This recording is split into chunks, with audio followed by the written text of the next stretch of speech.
Hello everyone, I'm Sarah, and this is my story. The story centers around my mother-in-law, Suzanne, who has been cut off from both me and my husband, Mason. She's also estranged from my father-in-law, Cody, due to her own actions. Let me tell you how it all happened. Buckle up, because this is a tale of serious karma. Mason and I have been together since high school. We were the quintessential high school sweethearts who made it to the finish line. Yes, Mason and I were deeply in love. My family adored him and welcomed him as one of their own. However, I hadn't met his family before our engagement. When I brought it up, Mason would say, "Why do you want to meet them, Sarah? I already told you, my mom is not a great person." Despite Mason's warnings, I insisted on meeting his family. I believed that no matter what, they were his family, and I wanted to try to have a good relationship with them.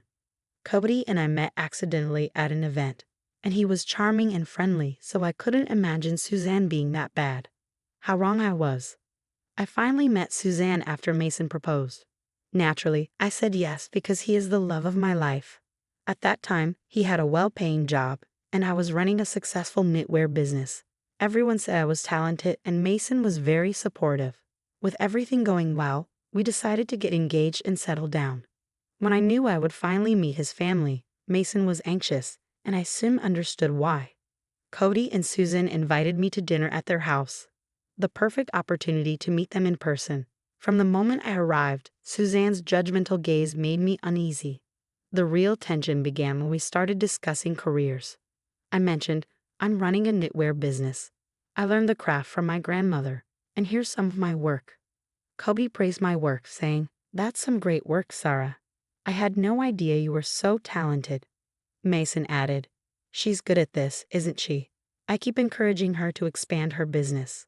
Suzanne, however, scoffed. "Well, she should be unsure. This is far from impressive. Knitwear is so old-fashioned. Who even wears this crap? She's wasting her time on stupid hobbies. I can get these for $2 at Goodwill.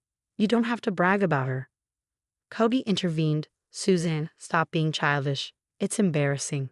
You have no right to humiliate Sarah. She is our guest and our future daughter-in-law." "Oh please, Cody. She's the one with the embarrassing hobby. Who knits sweaters nowadays? I'm only speaking the truth." "At least she's good at something, Suzanne. There's no need to put her down. You're being unfair. Someone needs to tell her the truth. Listen here, Sarah. Let me tell you something. No one is going to buy this. You're deluding yourself if you think otherwise. You need to look for better jobs." "Mom, stop being so mean to her. What she does is none of your business. Leave her work alone." "I'm just looking out for you, son. The way you and your father are drooling over her work, she may get the wrong idea about her skill. It's practically useless. I hope she understands that." That's Susan for you, folks. This woman is vile and extremely toxic. It was clear to everyone that she was jealous, though I couldn't fathom why. I had gone to the dinner hoping to make a good impression on both Susan and Cody. While Cody took a liking to me instantly, Susan was hostile and mean. When we got home, Mason said, "Sarah, please don't mind my mother's words. She's always like that. This is exactly why I didn't want to introduce you to her." "It's okay, Mason. Maybe she just feels a little uncomfortable with me. Did I do something wrong today?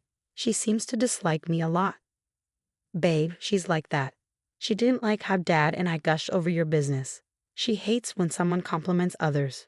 She's super jealous. That's one reason why we're not very close. I guess she sees you as competition now.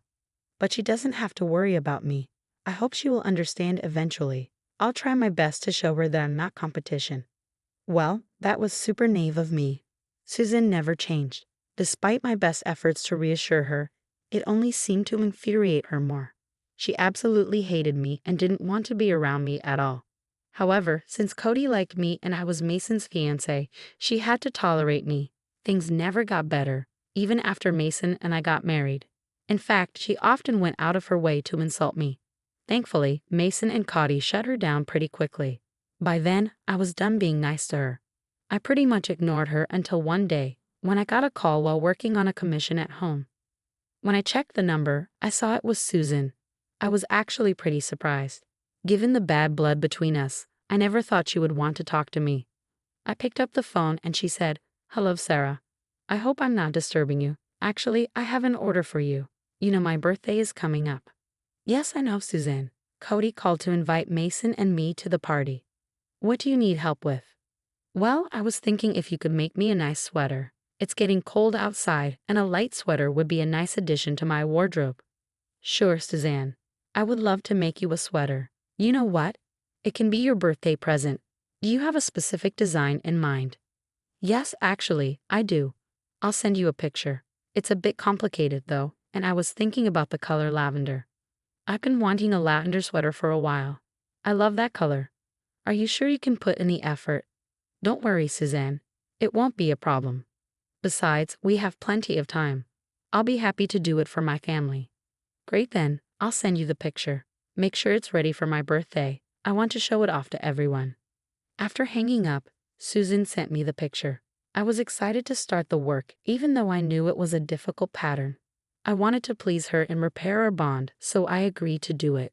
When Mason got home, I told him everything. You know, Susan called me today. She said she wants me to make her a sweater. I think she's starting to come around. Seriously? Mom asked you to make her one? Yeah, she wants to wear it for her birthday next month. She does want a complicated design, but I can finish it in 3 weeks. 3 weeks? That's a lot of work, babe. My mom hasn't been nice to you. Are you sure you still want to do it? You can say no. I know, Mason. Frankly, I think it's a bit odd too, but I'm willing to give it a chance. Even if she doesn't like it, I can take it back and sell it. Keeping this in mind, I started working on the sweater. It turned out to be a difficult task due to the complicated patterns. I never showed Mason the final product because I wanted the birthday girl to see it first. I guess that was one of the many mistakes I made. Mason and I arrived early at Susan's birthday party. It was a grand event organized on the lawn of their home. Several family members and friends attended, and everyone was truly enjoying themselves. I handed Suzanne the gift and said, "Happy birthday, Suzanne. Here is your gift. Why don't you open it and see if you like it?" "Thanks, Sarah. I'll open it when everyone arrives. I want everyone to see what you got me. I bet they'll be jealous." "Sure, if that's what you want. I can't wait to see you wear it." Back then, I had no idea why she was stalling with my gift. She opened all the other presents but kept mine for the end. When everyone had arrived, she finally turned to the group and said, "I see that all of you are here. As you know, Sarah here likes to do some knitting in her spare time.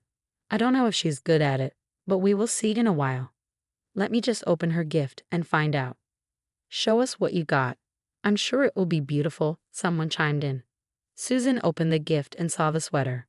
Everyone started murmuring praises, and I felt very happy. However, Cody and Mason looked a little confused. "Sarah, why did you give Mom a lavender sweater? She hates the color," Cody said. "Wait, what? I'm confused. Does she hate lavender?" "That can't be true," I replied. "Yes, she really does hate that color.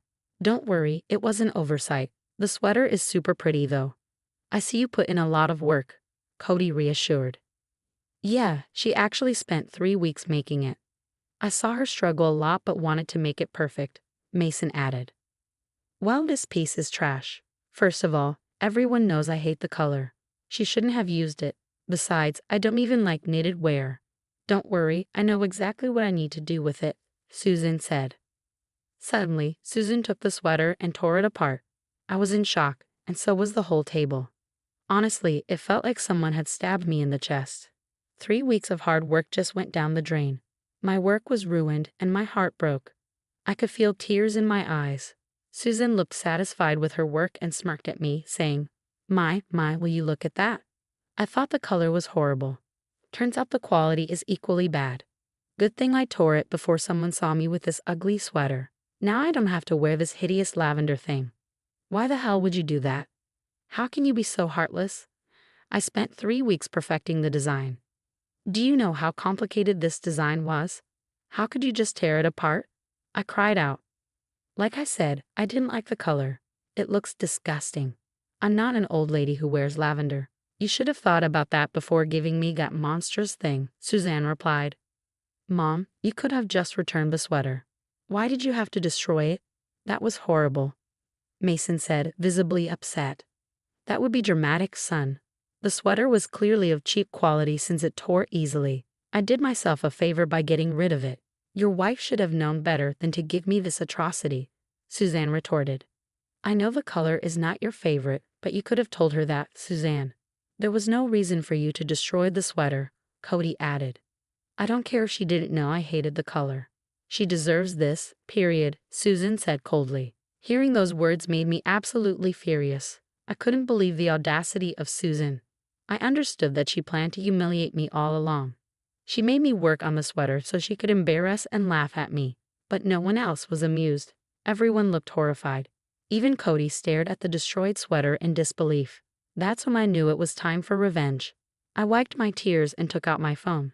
Then I said, you have some nerve criticizing and destroying my hard work. I can't believe your audacity. You're telling everyone that you hate the color, but you are the one who told me to make a sweater in lavender. What? What are you talking about? I would never say that. I hate the color, Susan snapped back. That's not what you told me in your call. You're lying to everyone. I never said that. You're making things up now. You have no proof that I told you to use lavender, Suzanne insisted. I actually recorded the call to have a clear idea of what you wanted. Looks like I hit the jackpot with it. Here, let me play it for you. I took out my phone and played the recording. It clearly showed that Susan had played me dirty. When everyone heard it, they knew Susan had planned the entire thing. Susan turned pale and looked down at her hands. Mason and Cody looked ready to explode. When I stopped the recording, Mason said, Mom, what the hell? Why would you do that? You always told us you hated lavender. Even after this, why did you tell Sarah to use that color? Obviously because she wanted to humiliate me today. Why else would she do this, Mason? I interjected. No, that's not true. There's been some misunderstanding. This witch here is setting me up. I hate lavender. I would never ask her to make something like this, Susan stammered. Mom, stop it. Everyone heard the recording. Why are you still lying? Is this because you're jealous of Sarah? Mason demanded. Why would I be jealous of her? She's a worthless girl. She deserved to have her nasty work destroyed. Susan snapped. That's enough. How can you still lie to everyone and call Sarah a witch? And you want to see people get what they deserve? Let's get started then, Cody said sternly. What do you mean, Cody? What are you going to do? Suzanne asked, her voice trembling. I'm going to divorce you. Enough is enough. I've dealt with your jealousy and destructive personality for years. I literally begged you to stop and get therapy, but you never listened to me. Today you crossed the line. I'm done with you. No, Cody. Please, how can you say that to me? I'm your wife. You can't frighten me like that, Suzanne pleaded. I am not threatening you, Suzanne. I am serious about this. You won't be my wife for long. Now get out of this place before I say something stupid. Susan tried to argue, but no one would listen to her. Actually, everyone at the party started to berate her. Even her friends turned against her. It seemed she did have some good friends, but it also seemed they wouldn't associate with her anymore. Susan was crying and wailing at the top of her lungs. After some time, Cody gave her a stern warning and told her to go to her room. When she left, Cody apologized to me. I'm so sorry, Sarah. You got humiliated in my house. I shouldn't have let it happen. Please forgive me. No, Cody, please don't apologize. It's not your fault at all. This is all Suzanne's doing. I am at fault, Sarah. I should have dragged her to therapy or divorced her sooner. I kept enabling her, thinking she would change. Looks like it will never happen. This time, I won't forgive her. Honestly speaking, I felt bad for both Mason and Cody. Mason already didn't have a good relationship with his mom, and this event made it even worse. He told Cody that he wouldn't be in contact with Susan again. The people at the party supported both Mason and Cody. They even complimented my work and told me I had talent. I surprisingly got some new orders from them. Overall, the event went well for me.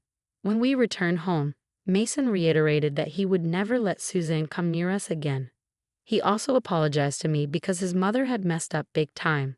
We talked about the issue and decided it would be best if we never kept in contact with Susan again.